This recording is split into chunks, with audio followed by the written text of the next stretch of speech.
let's talk about setting up your Lee loader and getting it ready for the cartridge that you want to try to make. So let's assume for a second that this is a factory-made cartridge and you want to reload and make a cartridge that has this length and this setup because this is working well in your rifle. So what I like to do is, using the decapping cup piece here, set your, once again, we're pretending this is a factory cartridge and we want to mirror this. So we're going to set this in here. We're going to put this over top of it. You have a collar here that you can unlock this lock collar here, and it'll give you adjustment up or down. So what I like to do is I would undo this collar and I would screw this down a little bit. So when I put my bullet seating piece in here, it's touching the bullet. I can see a little bit of daylight between the top of this and the bottom of this. And then I'll just slowly work this piece down here to where I get it where it's just perfect, where it's touching the bullet and it's flush with this here. Then I'll lock this ring back down.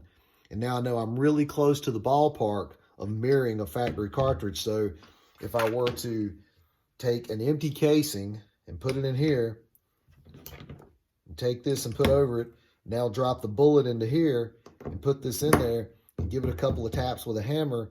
And once this hits bottom and I pull this out, this should be a real close mirror of what I was trying to copy.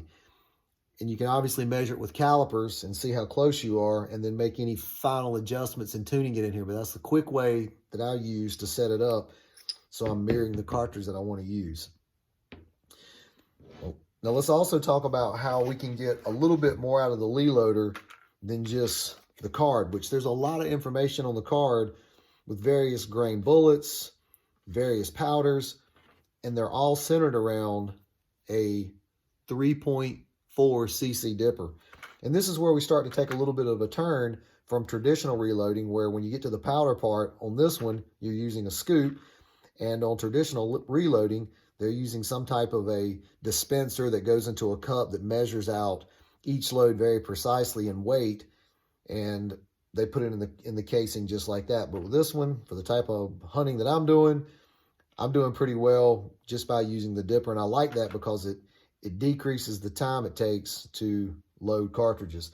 So if for some reason what you have or want to load is not on there, you can always buy the Lee loader book and a set of these Lee dippers here, and just go through the book and pick what you have. And there's various powders. And I mean, for instance, if you had hybrid 100 powder, it would tell you right here in the 5th column that you need the 3.7 dipper. So you look right in the kit, there's the 3.7 dipper, you'd scoop it out, you'd pour it in, and then there you go.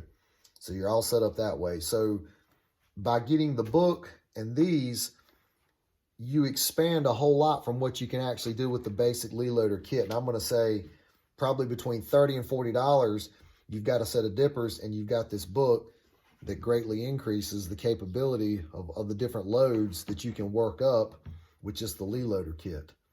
So once again, that's why I really, really like the Lee loader, because I reload so infrequently. I don't need to have a whole system set up for it. I can put everything inside this one little box right here and I'm ready to go. I can just look through this book and say, okay, well, I'm going to use this dipper. Okay, let me grab that dipper out, and I'm using this powder, and do your reload like that.